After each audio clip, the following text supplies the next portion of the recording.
Apple a construit plus de 500 magasins de détail à travers 25 pays. En fait, leur premier magasin international était au Japon, où ils ont ensuite dominé le pays.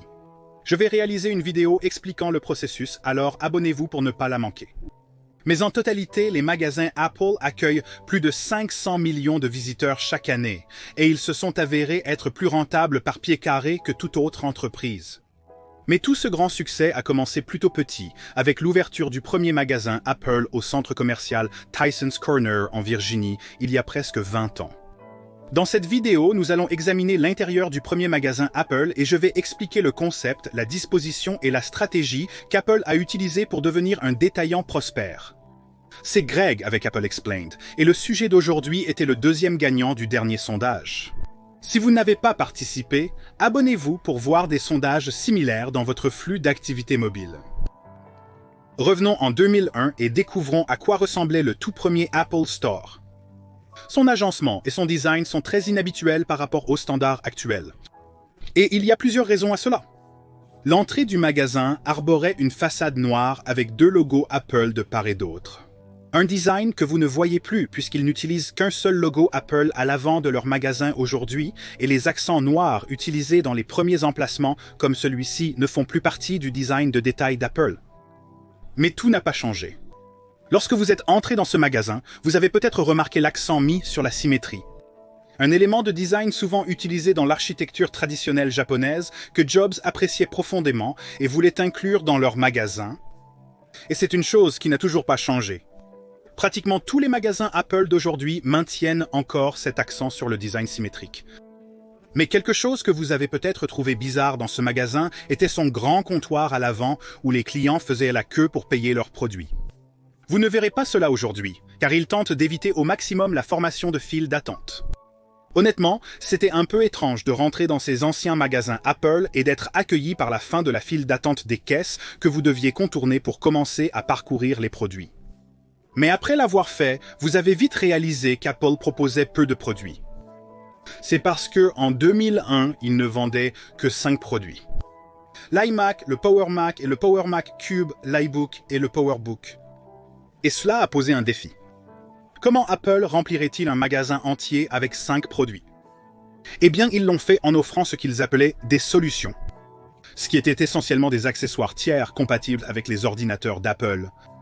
Ainsi, les deux premières zones que vous voyez en entrant dans le magasin étaient étiquetées Maison et Pro.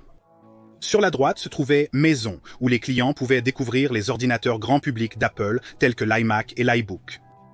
Puis juste en face, il y avait la section Pro, qui présentait les ordinateurs les plus puissants et les plus chers d'Apple, comme le Power Mac et le PowerBook, ainsi que des accessoires Pro comme le Cinema Display.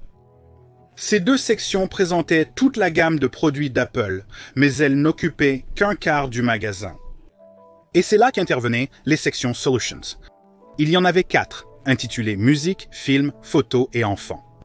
Ils occupaient 50% du magasin et présentaient des produits de tierce partie qui pouvaient être utilisés avec les ordinateurs d'Apple. Il y avait 6 appareils photo numériques, 6 lecteurs MP3 et 6 assistants numériques personnels que les clients pouvaient non seulement acheter, mais aussi brancher sur n'importe quel Mac exposé pour voir exactement comment il fonctionnait. La section enfants ne présentait pas de produits, mais plutôt une large sélection de logiciels éducatifs et de jeux que les enfants pouvaient s'asseoir et tester sur les 4 iMac disponibles. Le Genius Bar était situé à l'arrière du magasin sur le côté. Un concept qui a commencé assez petit, avec seulement 5 tabourets, mais qui a beaucoup grandi.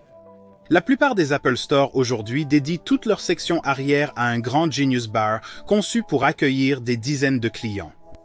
Mais à l'intérieur du lieu original, les choses étaient plus simples. En fait, les Genius Bar étaient équipés d'un téléphone fixe rouge que les Genius pouvaient utiliser pour appeler directement le siège d'Apple à Cupertino. Si une personne avait un problème insoluble par elle-même, face au Genius Bar se trouvait la section etc. proposant câbles, adaptateurs, alimentation, papier, encre, imprimante et scanner. Mais cet espace tout au fond du magasin était le plus unique. Parce que c'est là que les invités pouvaient trouver un théâtre, avec un écran de projection arrière de 10 pieds qui diffusait des publicités, des vidéos de démonstration et des visualisations iTunes. Ce qui est intéressant avec la section théâtre, c'est que Apple a finalement supprimé ces derniers de tous leurs magasins en 2012, optant plutôt pour un Genius Bar plus grand et plus de tables pour afficher leur ligne de produits en expansion. Mais en 2017, le concept de théâtre a été relancé sous la forme de Aujourd'hui chez Apple, qui a réintroduit de grands écrans et des espaces d'assises dans les magasins du monde entier afin de permettre des sessions éducatives et des présentations. La dernière section du premier Apple Store se trouvait au tout centre. Une allée qui proposait plus de 300 titres de logiciels allant des jeux aux applications professionnelles. Aujourd'hui, les logiciels peuvent être facilement téléchargés sur Internet, rendant cela inutile. C'est donc ce que cela faisait d'entrer dans le premier Apple Store. Pour découvrir comment Apple a dominé le Japon, abonnez-vous et rendez-vous dans la prochaine vidéo.